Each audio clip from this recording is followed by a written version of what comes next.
Now it's time for today's edition of Asia Direct.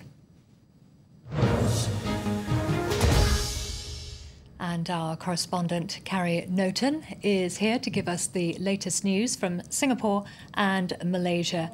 Now, Malaysia is known for being a moderate Islamic country, and yet in the last few weeks, there was a big row between the Muslim community and Buddhists over the latter's use of an Islamic prayer room. And now there's a legal battle going on between Muslims and Christians in the country. What's happening there, Carrie? Well, Catholic and Muslims are literally fighting around the use of the name Allah. As you know, Allah is usually designates Muslims God, the Muslims God. But in countries like Malaysia, where you speak a little bit English, a little bit Chinese, but most of it Malay, which comes from Arabic, well, basically, Catholics have been used for a long time to use the word Allah to designate their own God. You can see it in their old prayer book, you can see it in their Bibles. The only problem is that more or less 10 years ago, it has totally, a part of the Muslim community has been totally against it and started to fight against that. Like 3 years ago, they decided to sue a weekly Catholic herald just to forbid them to use the word Allah. They suggest that Catholics should use the term Tuhan, which means Lord, but of course it has engaged a huge semantic battle. So basically the Catholics have won on the first instance, but right now in a few days at court the case will be appealed. So basically the context has changed in Malaysia. It's a little bit harder now, and the verdict could be really against the Catholic. Listen to the Herald editor, Father Lawrence. If the courts rule, if the appeal court rules against us, fine. We accept the verdict. Of course, we will be disappointed. We will accept the verdict because we are citizens. We will not be able to use the word in our paper. But that doesn't mean our church worship is going to cease. All our Bibles, all our books, all our prayer books, everything is that's in Malay, are already contained. We are not going to change all of this. Nobody can tell us to change our Bible. And we have been using it for centuries. Well, staying in Malaysia now for the latest on the Scorpène scandal. Back in 2002, Malaysia paid $1.2 billion to French shipbuilder DCNS in return for 2 Scorpène submarines. But it's alleged that DCNS bribed Malaysian officials for information to help them win the contract. Carrie, this story is still dragging on after 12 years. Why is that?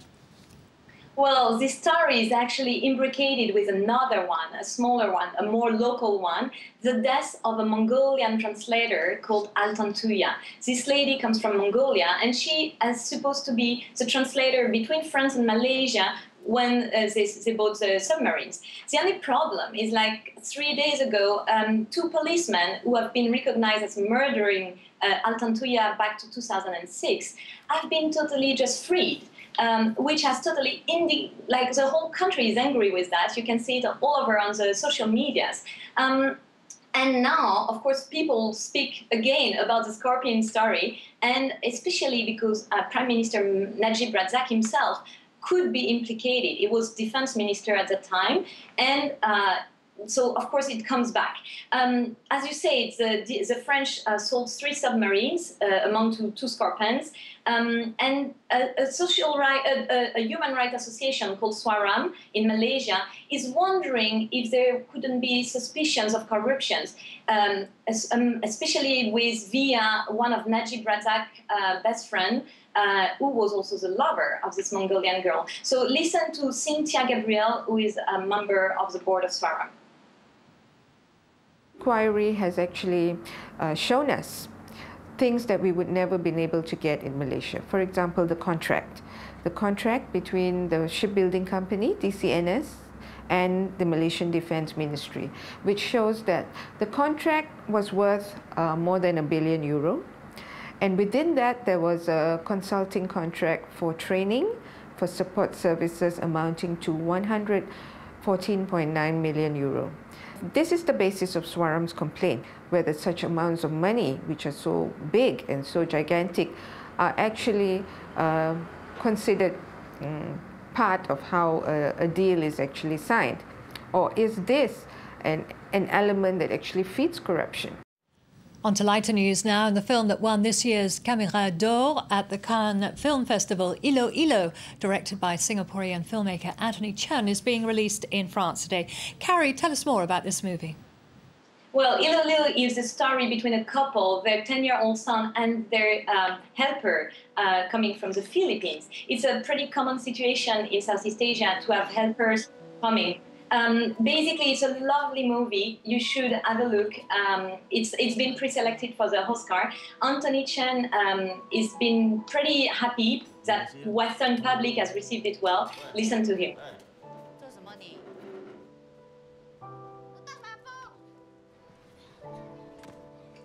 I had no idea that this film would be universal, until we had our premiere in Cannes. The 1997 Asian financial crisis, is the backdrop for the film. I think what goes on in the film, that whole sense of that crisis, very much mirrors what's happening in Europe. I think that's one of the reasons why people actually do feel empathy and do connect with the story and the characters in the film. Carrie Nooten in Singapore, thank you very much for that.